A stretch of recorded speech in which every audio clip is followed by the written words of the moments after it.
Still playing Fire Emblem. Still having fun, actually. We're still in the tutorial, but even still, what I've played has been enjoyable. You can't say that about all games, especially games where we're, what, eight chapters in? I guess 7 chapters, but also the prologue, so 8 real chapters. Tutorials that last that long often make you go, I don't really want to be doing this. But this one, I'm still having fun. Now, part of that is that it does a good job kind of spacing it out. Like, you get to play some of it, like, especially after the first couple of tutorial levels, we're at least playing most of it, like after it introduces a new class or whatever. We get to actually do it for the rest of the level. As opposed to a lot of these where it just holds your hand for the entirety of it. This one is like, hey, here's this new thing, you now know how to play the rest, so go ahead and just play the rest. So that's good. It makes you feel like you're actually doing something, even though you're still in the easy levels, mostly. There was that one difficult one, but apart from that, it's been fine.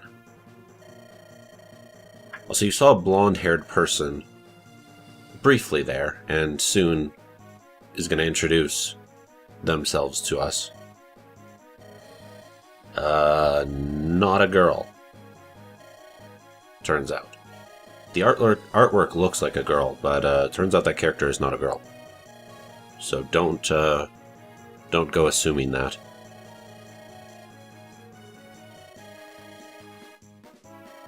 So this guy has very teal. Is that the color? Teal hair, I think.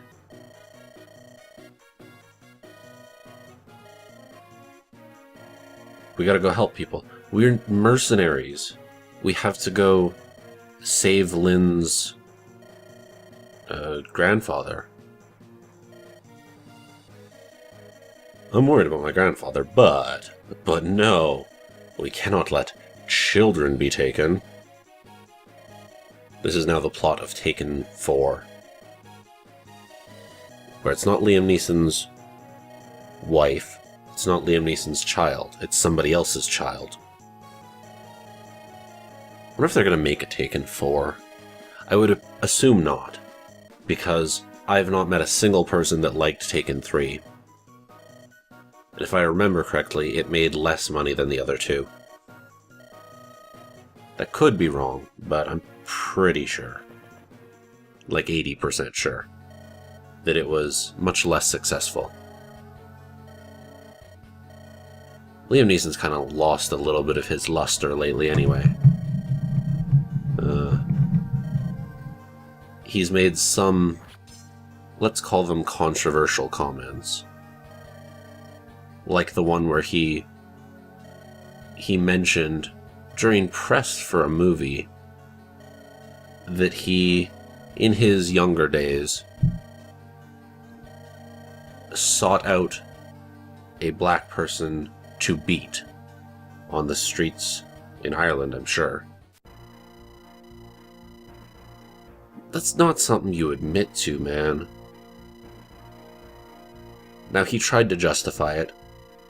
He said one of his friends was assaulted by a black person, so he thought, well, this is the best way to get justice. I'm going to find any black person and beat them. And he's regretful now. But even still, you just, that's not what you do, dude. So I don't think we're going to get a Taken 4. I mean, he's still working. And, I mean, he did mention that he's regretful and he knows that that's bad. But even still. So this is the screen that we get to, we finally get to prepare before the battles. We get to trade items. You typically don't want any one character to have a full assortment of items, just in case.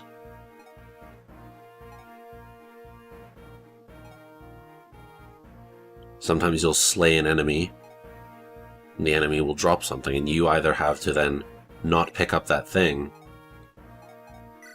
or you have to, you know, drop something else. And you may have 5 valuable items.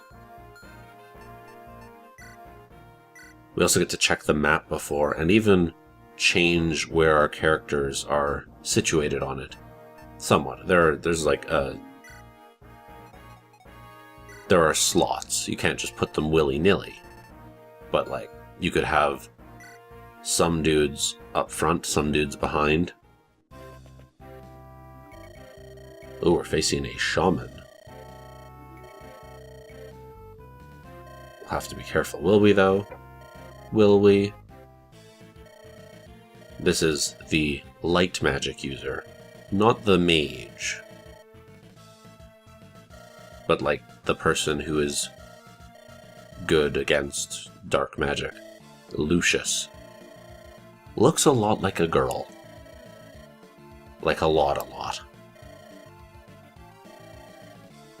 But Lucius is not. So we have a new character. We've got 2 magic users now. Lucius uses lightning, if I remember correctly. And that is how you beat the shaman. Monk. Okay. They're monks in this game.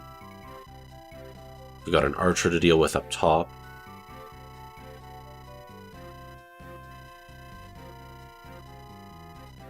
So yeah, it's basically, it's the triangle.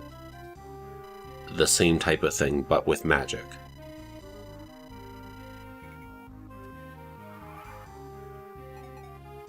Yes, we'll attack the shaman. He's very close to us. So we're going to do 20 damage. He's going to do 2.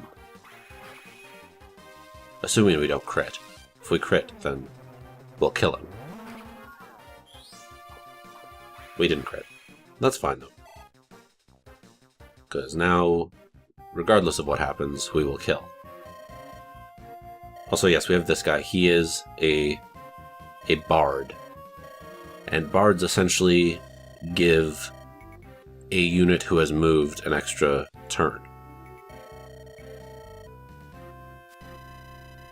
Very, very, very handy.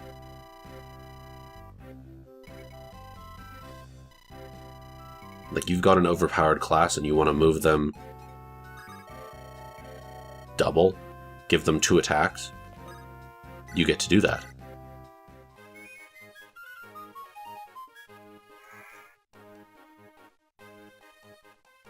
One of the most useful units in the game as far as I'm concerned. Especially later on, we get a heavy armor dude for the last couple of missions. And he can't move very far. He moves like 3 or 4 spaces at a time. You put the bard behind him, and then he can move like a horse in a turn. It's very great. So remember when I was talking about how our thief can just kind of finish off dudes that are weakened? Works very well here. It's very effective. Now I didn't have to waste like a good character.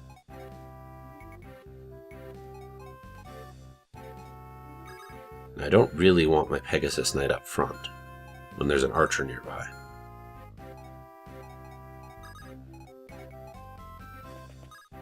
At least archers can take on other archers. Yeah, let's move the Pegasus Knight way down there. I wonder if you could rush the boss with the Pegasus Knight. Probably. Because I think Pegasus Knights are pretty resistant to magic. If I remember correctly. So we got a vendor. What can we buy? Another healing staff, another fire thing. Or a healing item. Vulneraries. That's the potions. So that's handy.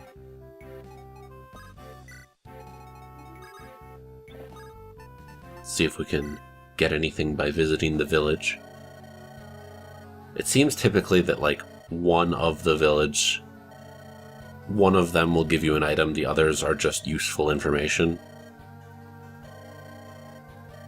This was the bar, I believe, that we saw the cutscene of.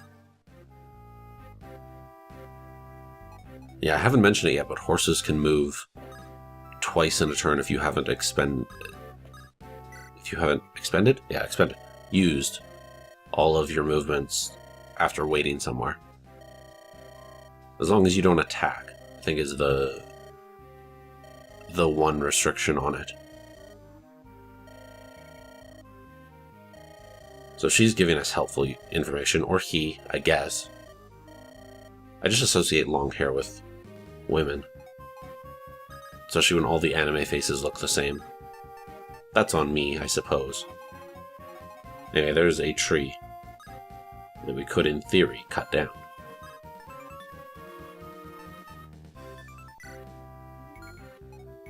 There's another one in another level that you, I think, need to cut down. So this is how it introduces that to us as a concept.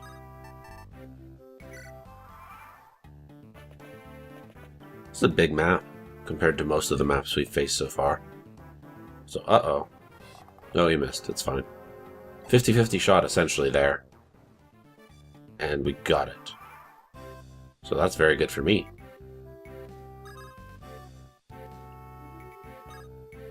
We should be able to kill... Yeah. He got 18 health. I do 20 damage. Oh, and I got a crit. She seems to crit a lot. I mean, it's probably 24% of the time, but it feels like more. Someone should compile the actual what has actually happened. I'm not going to do it. That's too much work. Someone watching this should. I feel like that would be a good use of your time. Find out how many crits I've had and how many chances. See if the numbers actually add up.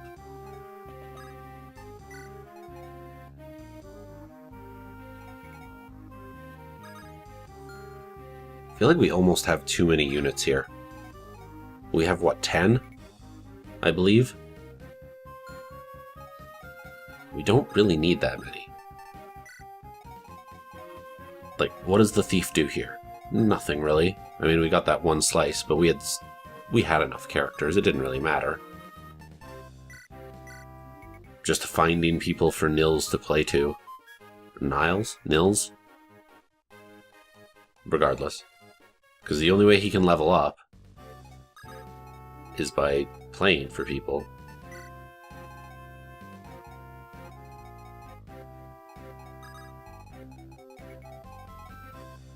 I don't really have anything to do with most of these characters.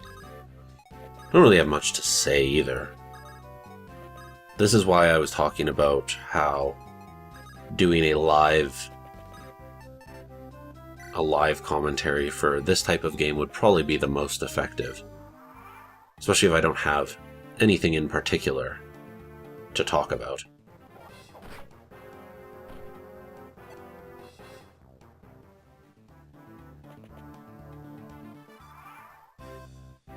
I will say, though,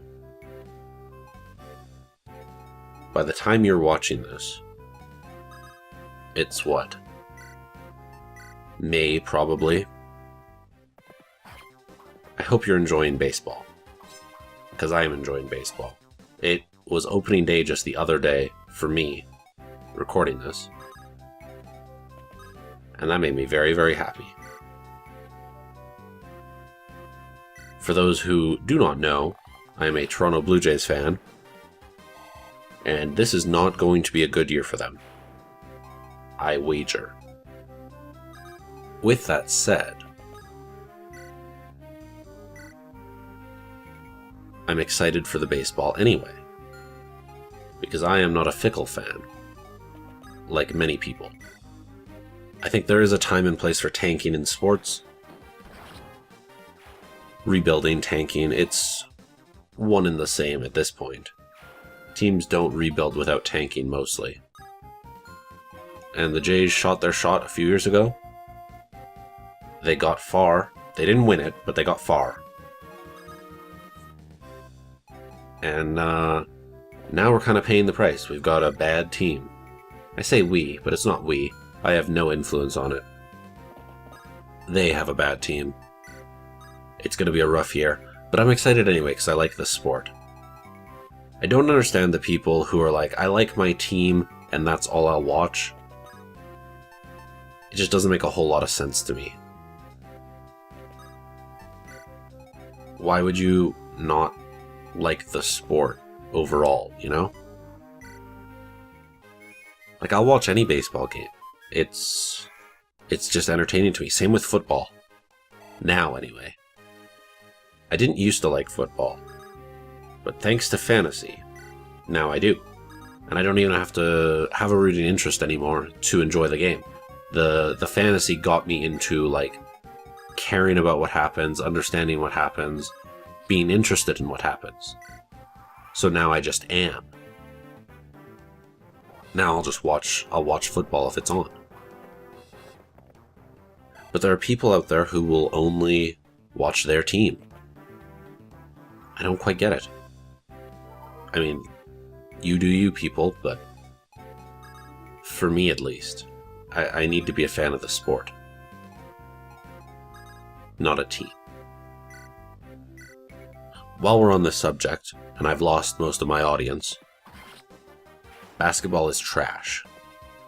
I apologize if you like it, but you like a bad sport. I'm not saying you're bad, just saying the sport that you enjoy is awful. It's boring. That's basically it. It's just boring. It's not enjoyable. So if you like it, get better taste. And I swear to you that my disdain for basketball has nothing to do with continually being asked to play it in high school. I was a tall child. I'm still relatively tall. I'm taller than average. I'm 6'2.5". I think it's like 190 centimeters, something in there. So like I'm taller than average. Not tall for a basketball player, no, but in high school I was. And they kept asking me to join the team. Now I was never good at basketball, especially the shooting aspect to basketball. But that annoyed me. Mostly because I didn't like the sport even then. But then just constantly being pestered. Hey, join the basketball team. I'd rather not. It's not enjoyable for me. I'm not good at this. You just want me because I'm tall.